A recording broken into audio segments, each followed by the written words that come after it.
അസ്സലാമലൈക്കും, welcome back to our channel. ഞാൻ ഇന്നിവിടെ കാണിക്കാൻ പോകുന്നത് നല്ല ചിക്കനൊക്കെ ഉണ്ടുള്ള നല്ല സൂപ്പറായിട്ടാണ്. ഞങ്ങൾക്കതെങ്ങനെ ഇവിടെ ഉണ്ടാക്കുന്നത് കാണാം. അതിനു വേണ്ടി ഒരു ഫുൾ ചിക്കനാണ് ഇവിടെ യൂസ് ചെയ്തിരിക്കുന്നത്.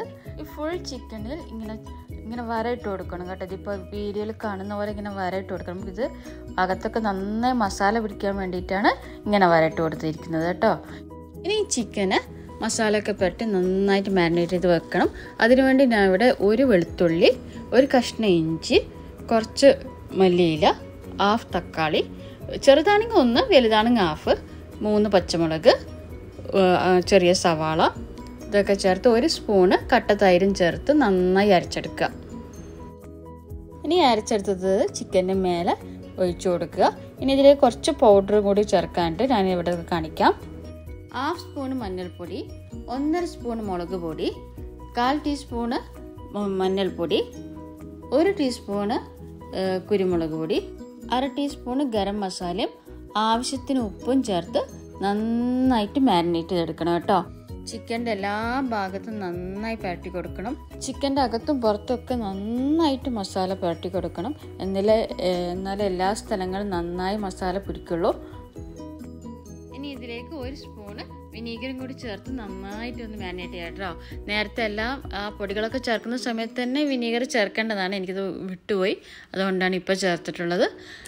മസാലയൊക്കെ പുരട്ടിയതിന് ശേഷം മിനിമം 3 മണിക്കൂറെങ്കിലും ഫ്രിഡ്ജിൽ അടച്ച് വെക്കണം. 3 മണിക്കൂർ കൂടുതലാണെങ്കിൽ അത്രയും നല്ലത്. അത്രയും മസാല പിടിക്കുമല്ലോ ചിക്കന്, ഒക്കെ ടേസ്റ്റ് കൂടും. ഞാനിതിപ്പോൾ ഒരു 4 മണിക്കൂറിന് ശേഷമാണ് പുറത്തെടുത്ത് വെച്ചിരിക്കുന്നത്. അതിനുശേഷം ഈ 2 കാലുകൾ കൂട്ടി നന്നായി കെട്ടിക്കൊടുക്കുക. അതായത് നമ്മൾ കുക്ക് ചെയ്തെടുക്കുമ്പം ഇളകി പോകാതിരിക്കാൻ വേണ്ടിയാണ് അങ്ങനെ കെട്ടിക്കൊടുക്കുന്നത്. ഇനി ഒരു കുക്കർ വെച്ച് അതിലേക്ക് 1/2 കപ്പ് വെളിച്ചെണ്ണ ഓയിലോ അത് നിങ്ങൾക്ക് ഇഷ്ടമുള്ള ഇതെടുത്തിട്ട് ഒഴിക്കുക. അതിലേക്ക് ഞങ്ങൾ റെഡി ആയിട്ടുള്ള ചിക്കൻ എടുത്ത് വെക്കുക. എന്നിട്ട് 2 വിസിലിന് ഒന്ന് വേവിച്ചെടുക്കുക.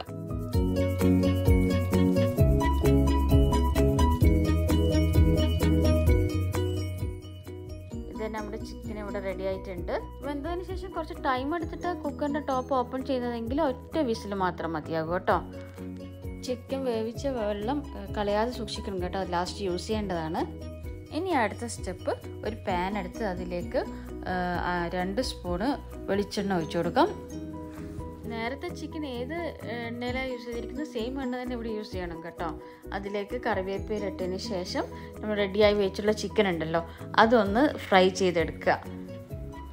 ചിക്കൻ ഫ്രൈ ചെയ്യുന്ന സമയത്ത് ചിക്കന് അങ്ങോട്ടും ഇങ്ങോട്ടൊക്കെ ഒന്ന് മറിച്ചിട്ട് കൊടുക്കണം, എങ്കിലല്ലേ എല്ലാ ഭാഗവും നമുക്ക് ഫ്രൈ ആയി കിട്ടുള്ളൂ. ഇവിടെ ചിക്കൻ ഫ്രൈ ചെയ്ത് കഴിഞ്ഞിട്ടുണ്ട്. ഇനി അതിനടുത്ത് മാറ്റിയതിന് ശേഷം സെയിം എണ്ണയിൽ തന്നെ നീളത്തിൽ അരിഞ്ഞ പച്ചമുളക് യൂസ് ചെയ്യുക. 4 പച്ചമുളകാണ് ഞാൻ ഇവിടെ യൂസ് ചെയ്തിരിക്കുന്നത്. അതിലേക്ക് 1 സ്പൂണ് വെളുത്തുള്ളിയും ഇഞ്ചിയും ചതക്കിയത് കൂടി ചേർത്ത് നന്നായി വഴറ്റി കൊടുക്കുക. ഇനി അതിലേക്ക് 1 ഉള്ളി ചെറുതായി അരിഞ്ഞത് ചേർത്ത് കൊടുക്കുക. വലുതാണെങ്കിൽ 1/2 സവാള മതി കേട്ടോ. അതിലേക്ക് ആവശ്യത്തിന് ഉപ്പും ചേർത്ത് നന്നായി വഴറ്റുക. ഇതൊക്കെ നന്നായി വാടുന്ന വരെ നന്നായി വഴറ്റി കൊടുക്കണം. അതിലേക്ക് 1/2 തക്കാളി, വലുതാണെങ്കിൽ 1/2 തക്കാളി, ചെറുതാണെങ്കിൽ 1 തക്കാളി ചെറുതായി അരിഞ്ഞത് ചേർത്ത് കൊടുക്കുക. നല്ല പച്ചമുളക് മാറി നല്ല വാടി വരുന്നവരെ വഴറ്റി കൊടുക്കുക. വെച്ച് ലോ ഫ്ലെയിമിൽ ഒരു 5 മിനിറ്റോളം ഒന്ന് വേവിച്ചെടുക്കണം. അപ്പോൾ മസാലയൊക്കെ നന്നായിട്ട് വെന്ത് ഇതാവുള്ളൂ. അതിലേക്ക് ഞങ്ങൾ 1/4 ടീസ്പൂൺ മഞ്ഞൾപ്പൊടി, 2 സ്പൂണ് മുളക് പൊടി, അതിലേക്ക് 1 സ്പൂണ് മല്ലിപ്പൊടി, 1 spoon pepper powder, 1/4 teaspoon garam മസാലയും ചേർത്ത് നന്നായിട്ട് വഴറ്റുക. അതിൻ്റെ പച്ചമണക്കം മാറുന്ന വരെ നന്നായിട്ട് വഴറ്റുക കേട്ടോ, എന്നാലേ അതിൻ്റെ ടേസ്റ്റൊക്കെ നന്നായിട്ട് വരുള്ളൂ. അടുത്തായി ചേർക്കുന്നത് ക്യാപ്സിക്കാണ്. 1/2 ക്യാപ്സിക്കാണ് അവിടെ യൂസ് ചെയ്തിരിക്കുന്നത്. ആ ക്യാപ്സിക്കം നന്നായി വേവണമെന്നില്ല കേട്ടോ, ജസ്റ്റ് അതിൻ്റെ കൂടെ മിക്സ് ചെയ്താൽ മതി. മിക്സ് ചെയ്തതിന് ശേഷം അതിലേക്ക് 1 സ്പൂണ് സോയാ സോസും 1 സ്പൂണ് ടൊമാറ്റോ സോസും ചേർത്ത് നന്നായി ഇളക്കി കൊടുക്കുക. നന്നായി മിക്സ് ചെയ്യുക, ഈ മസാലേൻ്റെ കൂടെ നന്നായി മിക്സ് ചെയ്യുക. അതിലേക്ക് നമ്മുടെ റെഡിയായി വെച്ച ചിക്കൻ ഉണ്ടല്ലോ, ചിക്കന് അതിലേക്ക് എടുത്ത് വെക്കുക. എന്നിട്ട് ഈ മസാലകളെല്ലാം ഈ ചിക്കൻ്റെ മുകളിലൊക്കെ നന്നായിട്ടൊന്ന് സ്പ്രെഡ് ചെയ്ത് കൊടുക്കുക.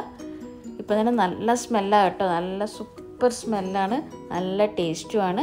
ഞങ്ങൾ നേരത്തെ ചിക്കൻ വേവിച്ച് വെച്ച വെള്ളം ഉണ്ടല്ലോ അതിനി ഇതിൻ്റെ മേളിൽ ഒഴിച്ച് കൊടുക്കണം. ഇനി ആ സൂപ്പിൽ ഈ ചിക്കൻ നന്നായിട്ടൊന്ന് ബോയിൽ ചെയ്തെടുക്കണം. അതിലേക്ക് ചെറുതായി അരിഞ്ഞ മല്ലിയിലയൊക്കെ ചേർത്ത് കൊടുക്കുക.